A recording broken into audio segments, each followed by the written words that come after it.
Hey guys, I'm Ali, one of the principal dentists at Regency House Dental Clinic, and this is Jack Acorn, our orthodontist supreme and cosmetic dentist. So I'm interviewing Jack because he's very shy. Obviously, being the older and wiser of the team, obviously the most experienced as well, I'm going to be asking Jack some questions about orthodontics. So Jack, what is orthodontics in simple terms? Orthodontics is straightening in teeth. Right.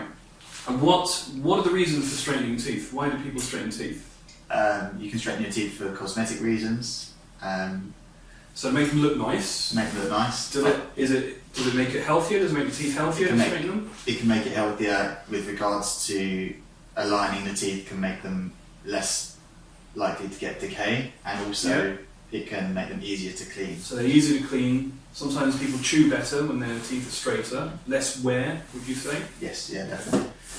So the two most commonly known methods of orthodontics are to straighten teeth are either a fixed train track brace or wires or clear aligners like Invisalign.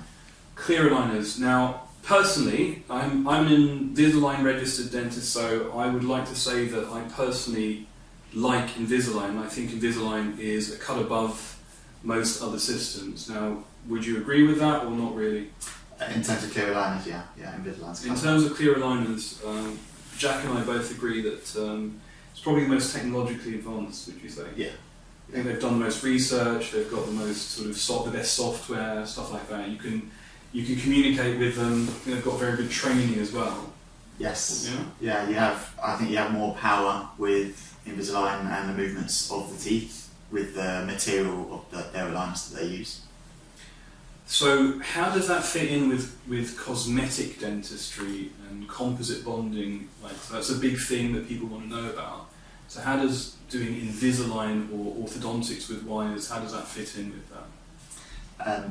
In terms of cosmetic dentistry, if you align the teeth first, then in general that allows any composite that you use to be much thinner and more aesthetic. Right. But also, less is more, I think, with composite bonding. If you can just do the edges and not have to do big, thick bits of composite on the fronts of teeth if they're not aligned very well. Then so composite bonding, just for people who are watching, composite bonding being the application of a really nice shiny white filling material on the fronts of the teeth and the sides to shape them and make them look really nice and dazzle. But an alternative is to straighten the teeth first with something like Invisalign, and then just do the edges or a corner or a little bit at the front just to make them perfect after the aligning. So Jack, going back to Invisalign, so how does it work then? So what do patients do?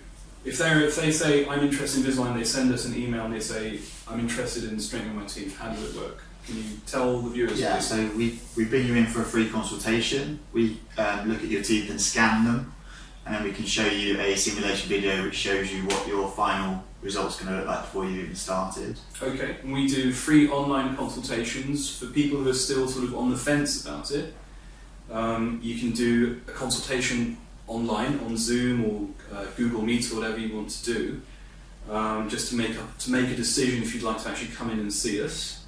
And then after they've done the consultation, what do? Do you advise them?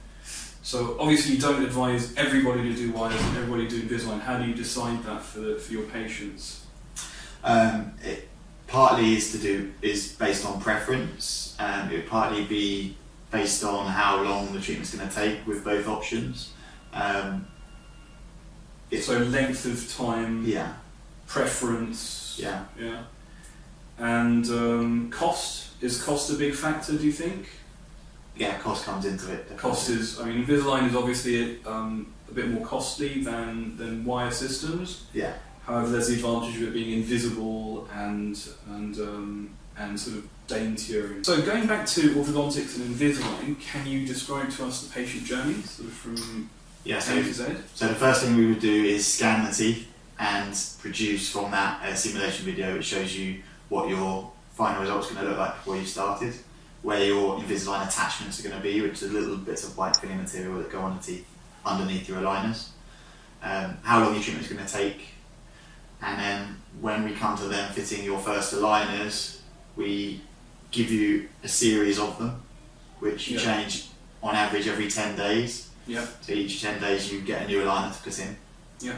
And I will check up on you once every couple of months to make sure that everything's moving along nicely. So in the surgery, or they would come to the surgery Usually every in couple of surgery, months? yeah. To make sure that everything's moving correctly and tracking. Yeah. Okay. And then at the end, we we polish off the attachments first before we whiten the teeth. Yeah. We use a home whitening kit, and once the teeth are up to scratch and white, if there's any little imperfections, we can do composite bonding at that stage to just So that's the make bit them where, perfect. to make them perfect. We Great. can change shapes for composite bonding. And are you happy with that? Are you happy generally with the results that you get with Invisalign and composite bonding? Yeah, incredible results. If you are interested in either Invisalign or composite bonding, you'd like to get some information about the Smile Makeover, what do? Go to our IGTV and have a look. So that's Instagram TV for those who are less knowledgeable, like myself. They can DM us on Instagram, and they can contact us on the website. There's a form that you can fill in. We get the email, or you just pick up the phone and give us a ring.